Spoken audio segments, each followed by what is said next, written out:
Hello बच्चों, let's see the question. The question says by giving a counter example show that the statement is false. यहाँ पे हमको statement का given है. Statement given है if n is an odd positive integer then n is prime. हमको ये show करना है.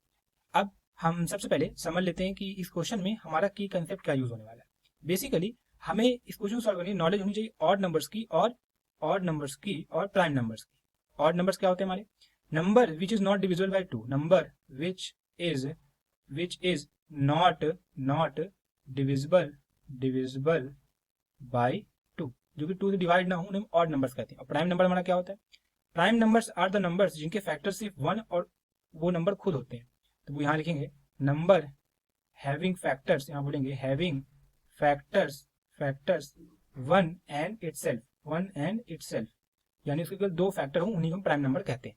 अब हम लोग क्वेश्चन में बढ़ते हैं. तो क्वेश्चन में हमको यहाँ पे क्या गिवन है, यहाँ लिखेंगे हम लोग गिवन है, हमको स्टेटमेंट गिवन है if n is an odd positive integer. Odd यहाँ गिवन है odd positive integer then n is prime.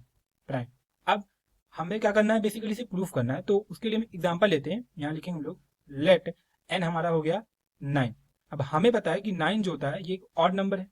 क्यों? क्योंकि हमारा 9 2 से डिवाइड नहीं होता. बट 9 के अगर फैक्टर देखे जाए, इसके अगर फैक्टर देखें हम लोग, व्हाट विल द फैक्टर देखें, तो इसके फैक्टर है 1, इसका है 3, इसका है 9.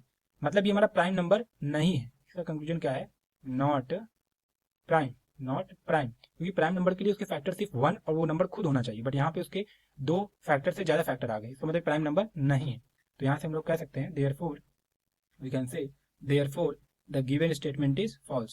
The given statement is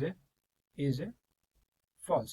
So we have proved the question using the key concept of odd numbers and prime numbers. I hope you have understood everything very well. Thank you and all the best.